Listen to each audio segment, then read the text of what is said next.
फिलहाल बड़ी खबर ये है कि जोधपुर के सूरसागर विधानसभा सीट से कांग्रेस के बागी रामेश्वर दाधीच ने अपना नामांकन वापस ले लिया है।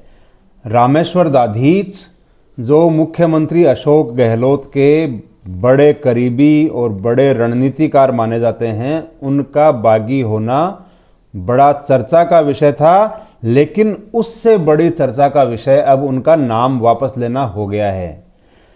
रामेश्वर दाधीच उस वक्त से कांग्रेस में हैं जब से शायद अशोक गहलोत भी नहीं थे, और रामेश्वर दाधीच पहले परसराम मदेरणा के बेहद विश्वस्त और करीबी हुआ करते थे।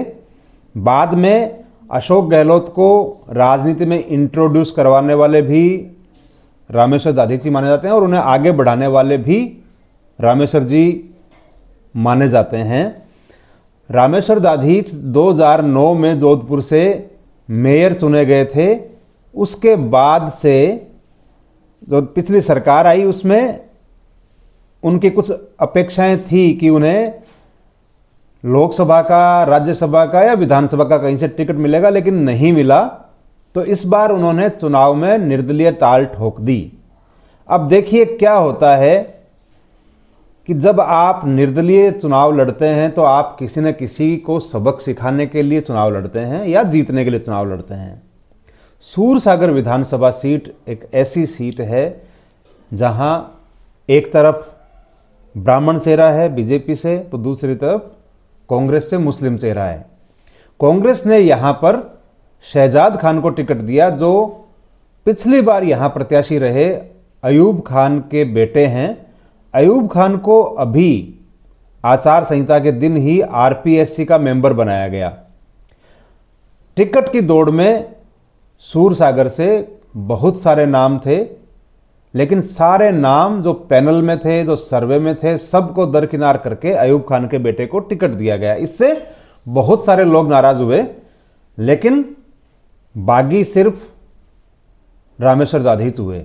रामेश्वर दाधीच का बागी होना लोगों को बहुत चौंकाने वाला था।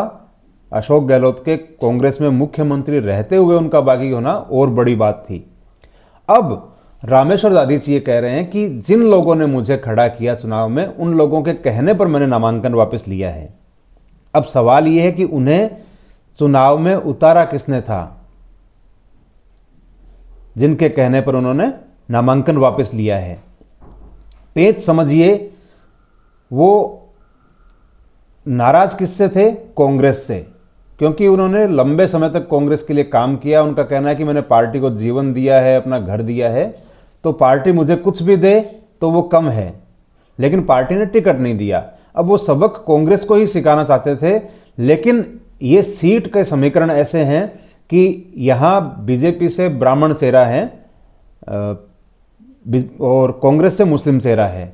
ऐसे में अगर रामेश्वर दाधीच चुनाव लड़ते तो वो वोट ज़्यादातर ब्राह्मणों के काटते और इससे सीधा फायदा कांग्रेस को होता, और यही शायद नहीं चाहते होंगे कांग्रेस के कार्यकर्ता कि वो कांग्रेस का फायदा करवाएं, जो कांग्रेस से ही नाराज हैं इस टिकट वितरण से। बहरहाल रामेश्वर दाधीच चुनाव से मैदान से हट गए हैं और यहां प्रमुख रूप से बीजेपी के देवेंद्र जोशी और कांग्रेस के शहजाद खान रह गए हैं। पिछले 3 चुनाव से यहां लगातार बीजेपी जीत रही है। बीजेपी की सूर्यकांता व्यास जीत रही थी, इस बार उनका टिकट काटकर बीजेपी के देवेंद्र जोशी को दिया गया है। नतीजों पर निगाह रखनी होगी। रामेश्वर दाधीच के खड़े रहने से क्या फर्क पड़ता और उनके बैठ जाने से क्या फर्क पड़ेगा। रामेश्वर दाधीच चुनाव के मैदान से हट तो गए हैं, लेकिन उनका अगला कदम क्या होगा इसका उन्होंने खुलासा नहीं किया है। चर्चा ये भी है कि रामेश्वर दाधीच बीजेपी में भी शामिल हो सकते हैं और इसकी तैयारी हो चुकी है। हालांकि अभी किसी ने पुष्टि नहीं की है, लेकिन बताया जा रहा है कि रामेश्वर दाधीच जयपुर में बीजेपी मुख्यालय में बीजेपी का दामन थामेंगे। रामेश्वर दाधीच बहुत पुराने नेता हैं और सोशल मीडिया पर भले ही वो एक्टिव नहीं हो, लेकिन ज़मीनी राजनीति की पकड़ उनकी बहुत गहरी है और समझ बहुत गहरी है। अब तक उनकी ये समझ कांग्रेस के अशोक गहलोत के काम आती रही है। अब आने वाले टाइम में देखते हैं कि वो अपनी इस समझ का फायदा किसे देते हैं।